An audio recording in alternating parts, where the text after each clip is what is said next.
All right, welcome everyone. So, today we are diving into a very important topic. It's about supporting working caregivers right here in Saskatchewan.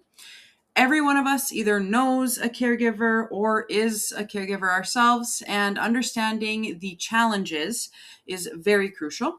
So, my name is Cabby, and my partner here, Devangi. We are fourth year nursing students at USask. We've been placed at SCOA, or the Saskatoon Council on Aging, for our community practicum this year. It is the, I guess, winter of 2026, or yeah, it's probably the third winter of this season, anyways. All right, so first, we want to do a quick check in with everyone or with you, whoever is watching from wherever you're watching. The the point of this is to just kind of check in with you and how you're feeling about this topic. So, obviously, if you are by yourself, you don't have to raise a hand. You don't have to answer these questions that way, but just kind of sit with yourself and think about them, okay? So, first question is, do you work a full time or even a part time job? And that's hard. I mean, most of us probably do. Now, can you think about your role outside of work? You know, how many of you assist a grandparent, maybe a partner, a friend, a neighbor, anyone that you can think of with maybe appointments, medications, meals, even some tasks of daily living, like going over and helping them do laundry, maybe sweep up, mop, things like that? And then have you ever had a time where you've had to shuffle your schedule around just to accommodate someone else's health needs? So whether that's, taking time off of work, taking time away from family, if it's maybe someone's birthday and you had to go and run and help someone else out, anything like that, okay? So these questions aren't just for you to kind of understand your responsibilities, but they are about recognizing the dual role that you play and how it impacts your life. Okay. If you or any of you, if there's multiple watching, if you have answered yes to any of those questions, you may already be a caregiver, and an informal caregiver, not someone who is paid to caregive. So as we continue, let's try to remember that this is a safe space. I understand that this is a little different. This isn't in person. So be wherever you are, whether you're by yourself or with a group, just be comfortable. This is a safe space. You can reflect on your experiences. Don't be afraid to think about things, maybe share with the people you're around, if you are around others, with your experiences, because you never know when the person next to you is going through something that they think they are alone, right? So you sharing your experience may actually help someone else and make them feel like they're not alone, and even connect, right? It's about creating that community. So, what is the purpose of our discussion today? We are here to explore ways to support working caregivers, those working informal caregivers, balancing their jobs and their caregiving responsibilities. It's about providing guidance and creating an environment where both roles can coexist without the overwhelming stress. The reality is, balancing work and care can be very daunting, and many caregivers express concerns about job security and the need for supportive workplace environments. So, this is a shared responsibility. It's not only on the caregivers themselves, but it is also for their employers. Now, our ultimate goal here is to help both caregivers and employers take meaningful steps towards fostering a workplace where caregiving doesn't have to compete with employment. So, what is a working caregiver? The official definition is as follows: An informal caregiver is someone who offers unpaid support to individuals who are frail, ill, or disabled. This could be a family member, friend, or a neighbor. Now consider the idea of working two jobs. Taking on caregiving is like managing another full time job along with your personal and professional duties. It's a demanding role that many juggle with their pre existing responsibilities. This is exactly why these caregivers need to be supported. The impact this has on the individual and those around them is significant. Because caregiving is unpredictable, many caregivers find themselves reducing work hours, changing jobs, or even leaving the workforce altogether to focus on caregiving exclusively. Some end up being so burnt out that they don't even know what to do anymore. And it's a tough balancing act. Remarkably, Canadian caregivers contribute approximately $97.1 billion to the economy annually. Now imagine if all these caregivers quit their roles. The healthcare system would just collapse. This just goes to highlight the immense value and economic impact that you as a caregiver have, despite the challenges that you face. Why do caregiver rights matter? Focusing on why caregiver rights matter is obviously very crucial.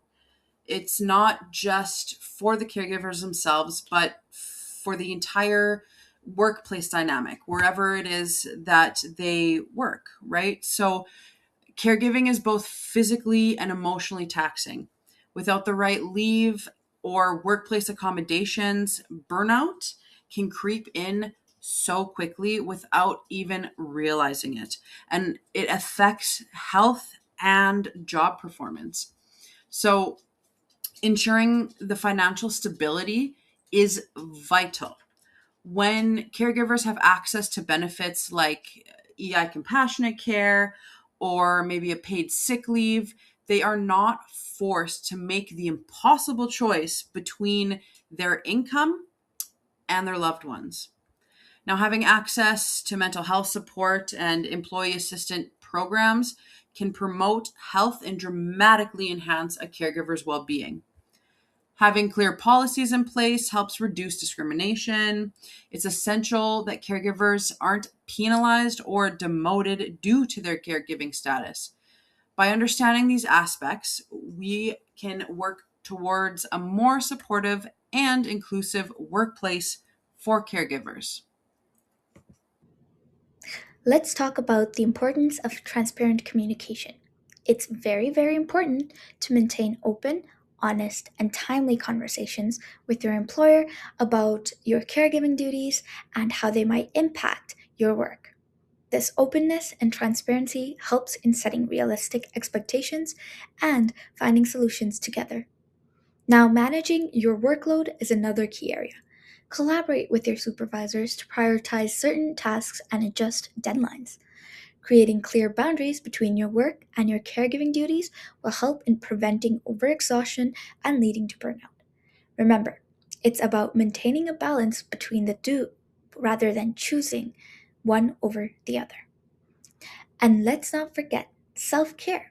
Be very cautious about recognizing signs of burnout, like fatigue, irritability, and difficulty concentrating. Make sure you prioritize your own mental health and physical health over others. Some self care options could involve going for walks, listening to music, listening to a podcast, and even practicing breathing or grounding exercises.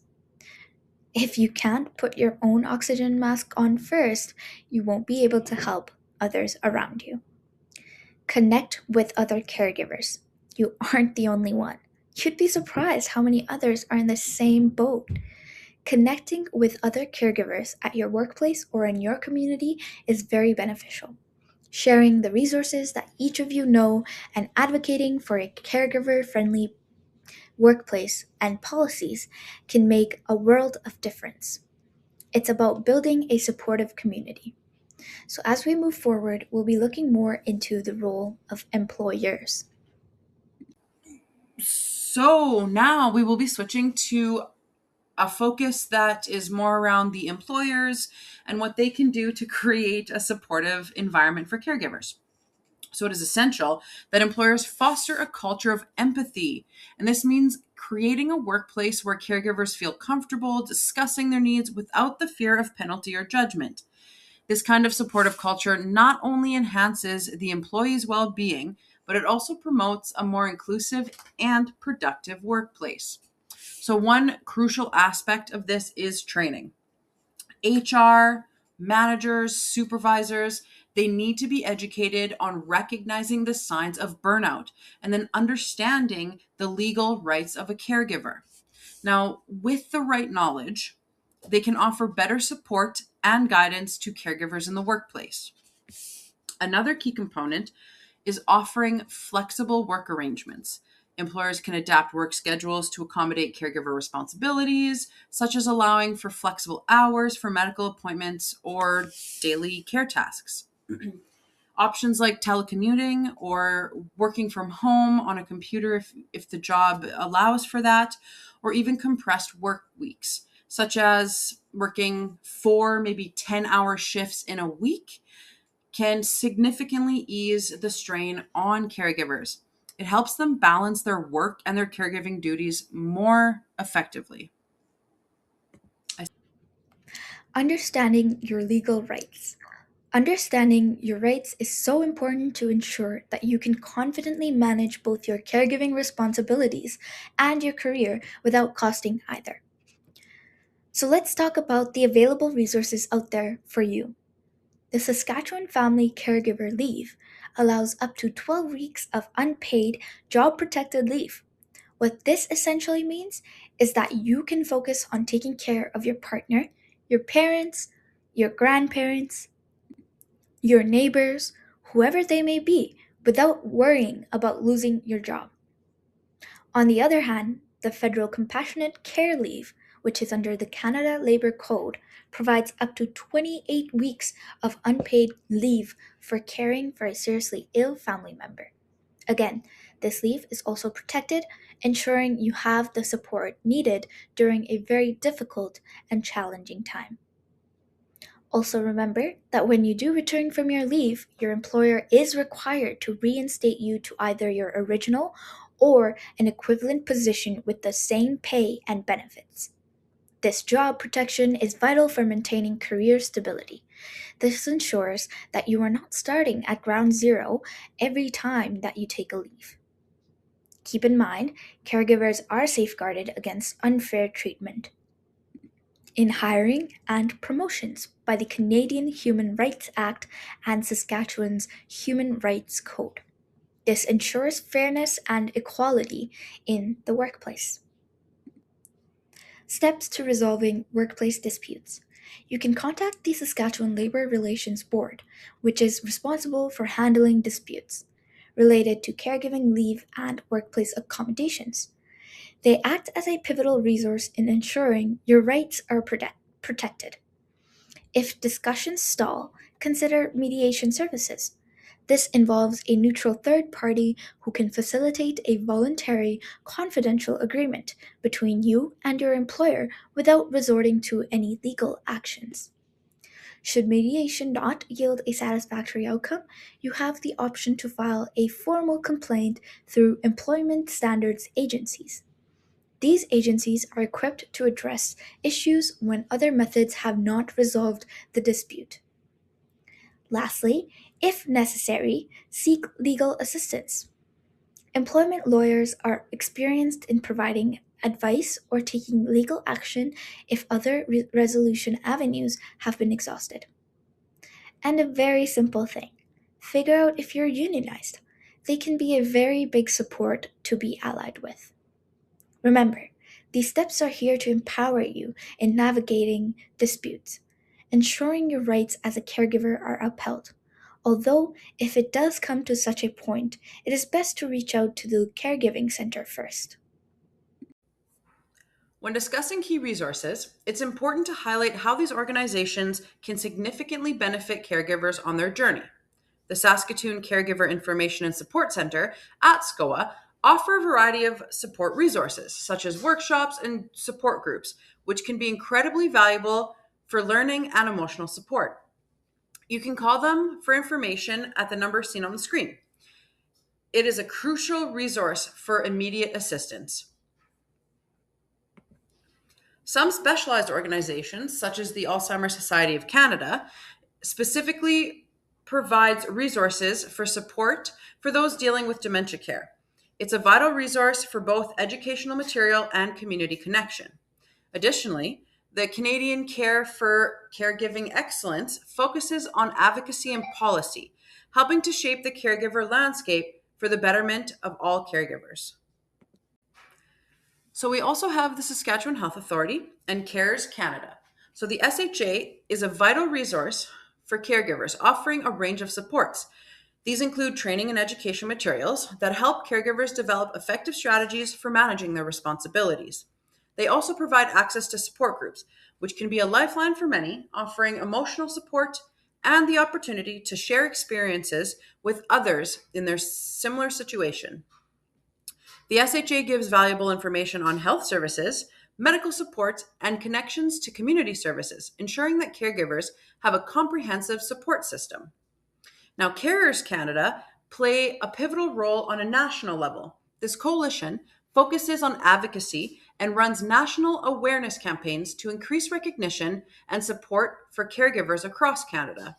Their efforts help shine a light on the important contributions and needs for caregivers, promoting a better understanding and a more diverse support system. These resources collectively paint a picture of the robust support network available to caregivers, aiming to ease their journey and enhance the care they provide. These resources are here to support you, offering both guidance and a community of shared experiences. Now, for Saskatoon specifically, we have something called CPAS, or the Client Patient Access Service. Now, how it looks here on the screen, it shows that the client or their family members can self-refer to a CPAS agent or a CPAS worker via phone call, and that CPAS worker can then refer the client to all these different kind of groups of supports, whether it's home or continuing care or social and community, things like that. You can kind of see them all listed here. And this is our interpretation based off of the current CPAS flow sheet. The current one is it's a little confusing. It's hard to always understand what's going on. So I wanted to simplify it for everyone to kind of understand what they are doing. And we wanted to also make note that it is very, very, very important to always be sure to advocate for yourself and your family member. Now, if you can get a hold of CPAS or really any other support or anything part of the health system, it's very, very important to advocate for yourself. And if you need something, you just keep fighting for it and don't let whoever's on the other end of the line tell you that no, this isn't where you're going to access this, or no, you don't need that, or whatever. Always advocate. If whoever you call doesn't know the answer, ask them who can I call to find the answer, or just call any resource. You can always call SCOA at the number on the last slide a couple slides ago and ask, this is what I'm looking for. I don't know who to contact. Someone can help you down whatever referral path needs to be. So we just really, really, really advocate for yourself and for your loved ones. So we already covered some of the general supports. What about the finances? The system is designed to ease some of this burden off of caregivers. For example, the Employment Insurance Compassionate Care Benefits, this program provides eligible caregivers with up to 55% of their income. It's a vital support for those needing to take time off work to care for their loved ones. On top of that income support, there are also tax benefits to consider. The Canada Caregiver Credit is a valuable resource for individuals supporting a spouse or dependent with physical or mental impairments. This credit can significantly reduce your taxable income, making a substantial difference. Another key tax benefit is the Disability Tax Credit, or the DTC. Some of you may have heard of this, but this is a federal credit that is available not just for those with severe prolonged impairments, but also for their caregivers. It's designed to offset some of the additional costs associated with living with a disability.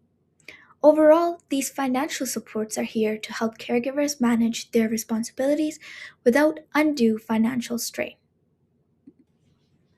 Under the tax benefits section, we also have the medical expense tax credit. This is a key benefit for caregivers who pay for medical expenses that are eligible on behalf of a family member. These can include costs like prescriptions, treatments, and assistive devices. There is also the individualized funding, which empowers individuals by giving them direct funding to manage their own care. This includes personal care, home management, and more. It's important to note that the funding is tailored to the assessed care needs. Under this program, the individual or their guardian has the responsibility of hiring, training, scheduling, and handling payroll and reporting duties. Professional services like nursing and therapy need to be accessed separately, which provides flexibility in tailoring the care. Remember, these programs are designed to offer both financial relief and autonomy for caregivers and those that they care for. If you have any questions at all, feel free to reach out to the Caregiving Center. There are some common fears caregivers often face, feeling unreliable, worrying about receiving special treatment at work, or even the fear of losing their job altogether. So these concerns are very real and they can feel very overwhelming. But here's the key takeaway: you are not alone. Many caregivers share these fears, and acknowledging them is the first step to addressing them. If you support someone regularly, you then are a caregiver. It's important to acknowledge this role because it connects you with a vast network of support so you don't have to go through this experience alone. There are resources available to ensure you're not isolated in your journey as a caregiver. Caregivers have rights and protections designed to support you and your well being and enable you to fulfill your role without undue stress. These protections can make a positive difference in your experience. Now we've reached a point where we've shared our fears and challenges with each other. So here are key things to take away. Collaboration. By working together, both employees and employers can enhance workplace practices to support caregivers effectively. Remember, actually utilizing these resources will be so beneficial towards you. And for that, the Saskatchewan Caregiver Center exists to offer comprehensive toolkits. Feel free to reach out to them or visit the Saskatchewan Caregiver Center within the SCOA building at the Saskatoon Fieldhouse. There are an abundance of other resources that you can utilize as well. These are just designed to help navigate this very complex and lonesome healthcare system, and also prioritize your self care and facilitate open communication with your employers. Here's the heart of the matter: a caregiver friendly workplace isn't just beneficial towards caregivers, it benefits literally everyone. Research shows that such environments lead to 23% happier employees and a 16% increase in productivity. So there is bread in it, even for the employers.